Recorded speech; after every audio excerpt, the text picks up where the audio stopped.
warahmatullahi wabarakatuh. Perkenalkan, nama saya Ilma Masturia dengan NIM 222-10-50-237.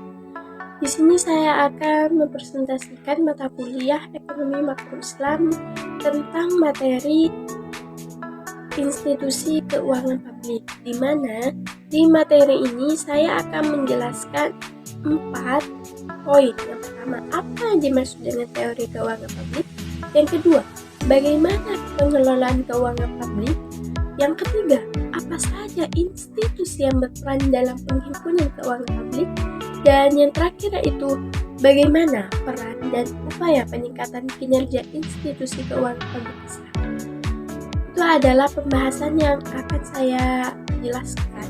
Di sini saya akan menjelaskan poin pertama, yaitu tentang teori keuangan publik. Banyak definisi tentang teori keuangan publik. Salah satunya saya menggunakan teori publik menurut Richard Musgrave. Keuangan publik yaitu ilmu yang mempelajari tentang aktivitas ekonomi pemerintah sebagai unit. Menurut pandangan Karl Chaplin, keuangan publik diartikan sebagai ilmu yang mempelajari tentang penggunaan dana oleh pemerintah untuk memenuhi pembayaran kegiatan pemerintah. Karena itu, definisi di atas menyatakan istilah keuangan publik identik dengan istilah keuangan negara, ekonomi publik, dan ekonomi sektor publik. Isu penting dalam studi keuangan publik bukanlah persoalan keuangan, melainkan masalah utama yang berhubungan dengan sumber-sumber real. Kajian public finance menggunakan dua analisis, yaitu analisis positif dan analisis normatif. Analisis positif yaitu menekankan isu tentang sebab dan akibat sesuatu, sedangkan analisis normatif memfokuskan isu etika dalam keuangan publik. Berdasarkan uraian tentang arti keuangan publik, maka disiplin ini memiliki ruang lingkup yang mencakup pertama, pengeluaran negara.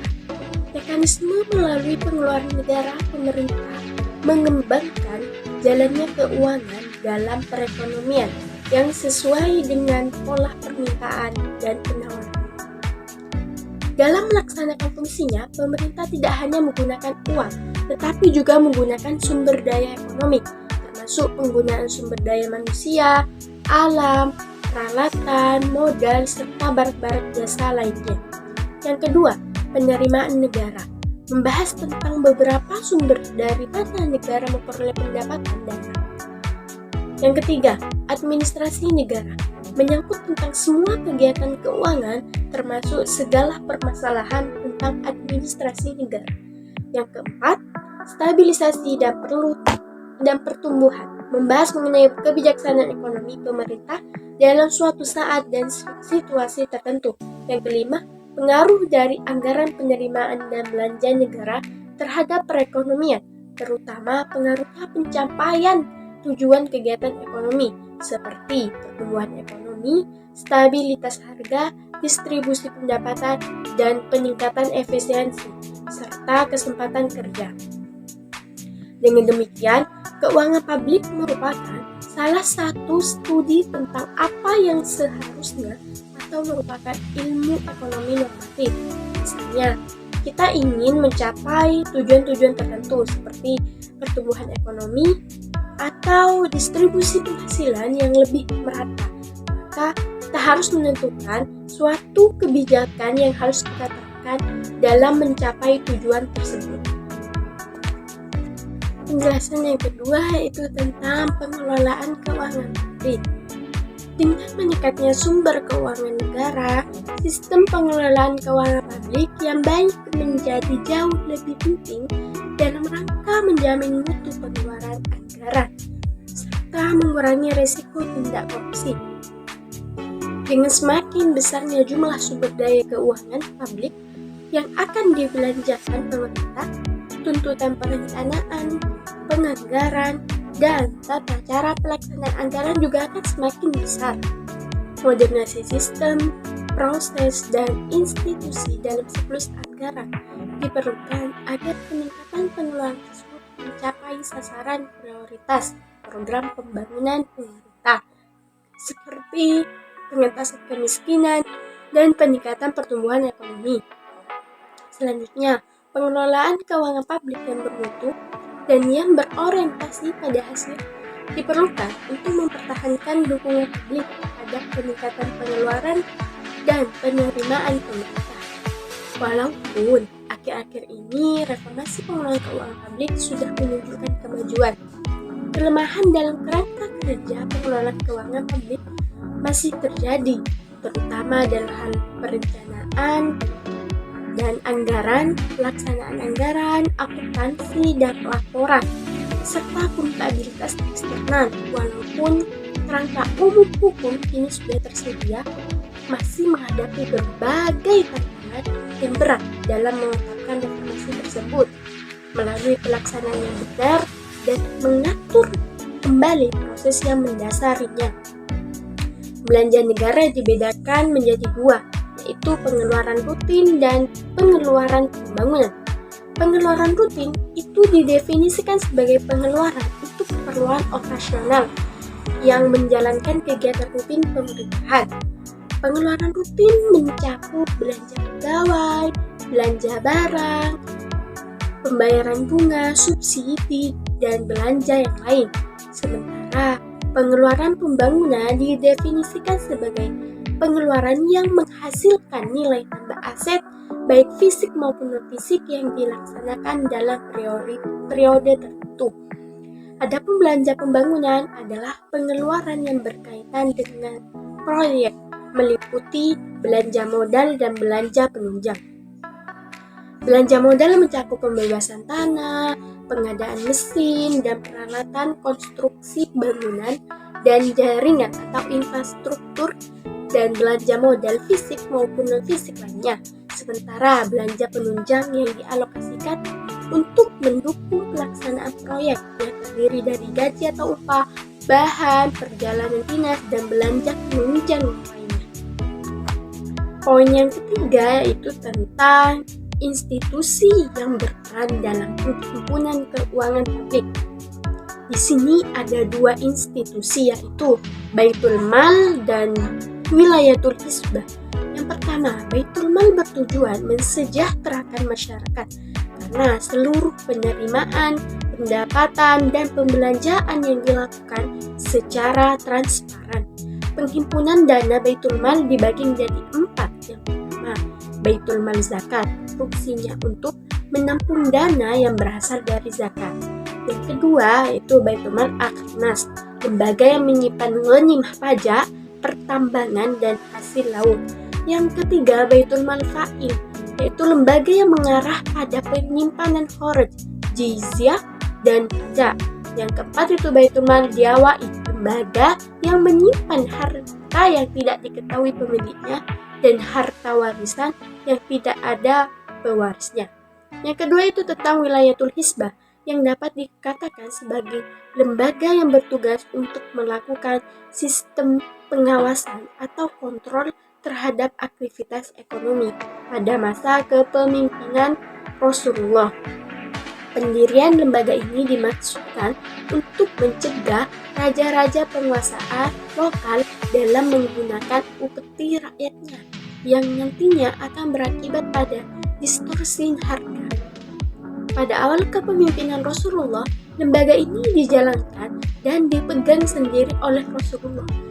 Namun, seiring dengan perkembangan negara yang lebih maju dan meluasnya kepemimpinan Rasulullah, maka Rasulullah mengangkat orang-orang yang kredibel dalam menjalankan tugas hisbah seperti Sa'id bin Sa'ad bin Al-As bin Umayyah sebagai petugas kontrol di pasar di Mekah dan Umar bin Khattab di Madinah, di mana masing-masing memiliki asisten tersendiri untuk membantu tugas beliau.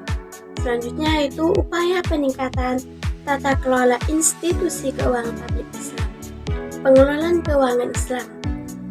Yang pertama, pembentukan suatu kelembagaan yang baik sangatlah penting bagi pengelolaan keuangan publik Islam ini. Terlebih tidak hanya berurusan dengan manusia, namun juga berhubungan dengan Allah Subhanahu wa Ta'ala. Karena keuangan publik Islam sangat dilindungi oleh hukum Allah Subhanahu wa Ta'ala yang tertulis di Al-Quran dan hadis.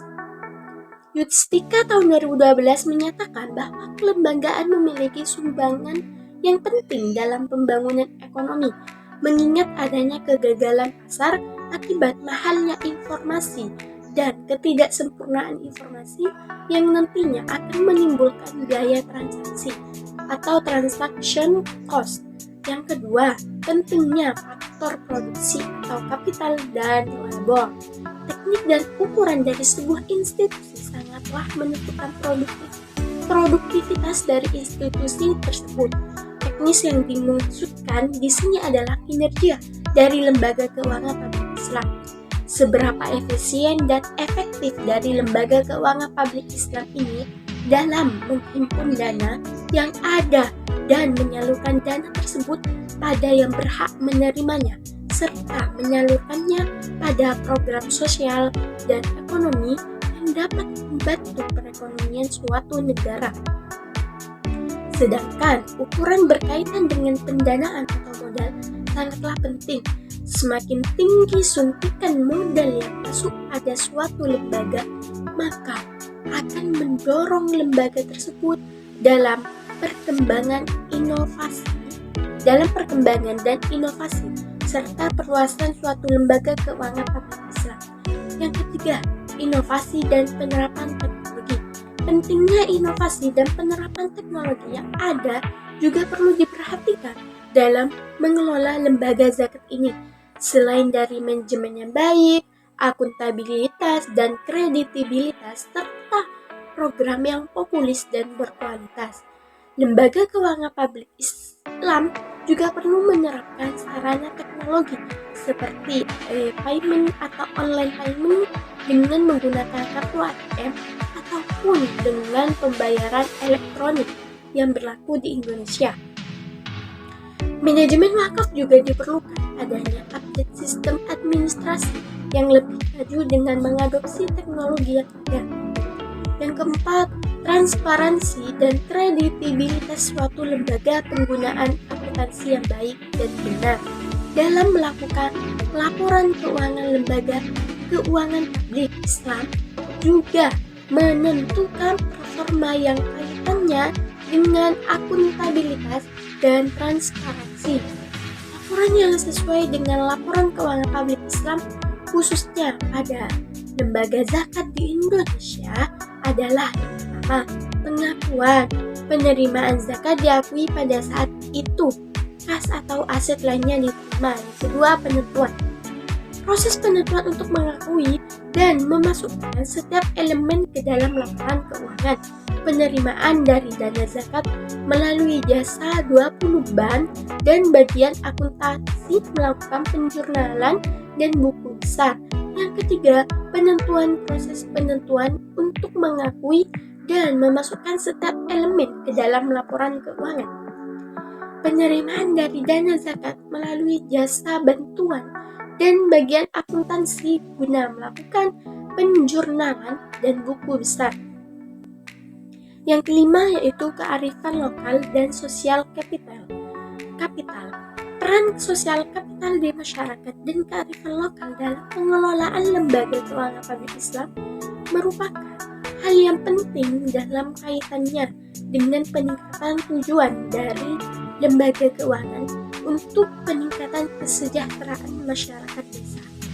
Dharma et al. Tahun 2012 mengungkapkan pentingnya organisasi atau komunitas di dalam desa untuk distribusi hasil pengumpulan zakat yang lebih merata. Lebih lanjut, Dharma et al. Tahun 2012 mencontohkannya dengan remaja masjid dan Jabal Nur Foundation untuk mengelola zakat di pedesaan, yang nantinya zakat dapat didistribusikan secara merata kepada yang berhak menerima atau mungkin dikelola sedemikian rupa untuk kesejahteraan masyarakat desa. Yang terakhir, peran pemerintah, hukum, dan governance. Peran dari pemerintah tidak kalah penting dalam meningkatkan peran dari lembaga keuangan publik Islam. Pemerintahan di sini mengacu pada proses dan struktur dalam mengarahkan dan mengelola urusan lembaga keuangan publik Islam terhadap peningkatan kesejahteraan sosial, penerimanya yang sah, serta menunjukkan pertanggungjawaban kepada pembayar atau pemberinya. Peran pemerintah di sini adalah sebagai agen transformasi struktural dan kultural. Peran pemerintah diharapkan dapat meningkatkan lembaga keuangan Islam dengan menguatkan instrumen hukum, dukungan politik, dan kelembagaan dalam peningkatan lembaga keuangan publik Islam di daerah maupun nasional, sehingga dengan pemerintah ini diharapkan dapat membantu kelembagaan dan meningkatkan sistem akuntabilitas sehingga meningkatkan trust dan kepercayaan diri masyarakat terhadap keuangan publik Islam ini dan membayarkan zakat, infak, sedekah ataupun wakaf melalui lembaga-lembaga keuangan publik Islam yang ada. Itulah materi yang bisa saya sampaikan tentang institusi keuangan publik. Mohon maaf jika ada kesalahan karena saya manusia biasa. Karena tidak ada namanya manusia yang sempurna. Sekian dari saya. Terima kasih sebelumnya. Wassalamualaikum warahmatullahi wabarakatuh.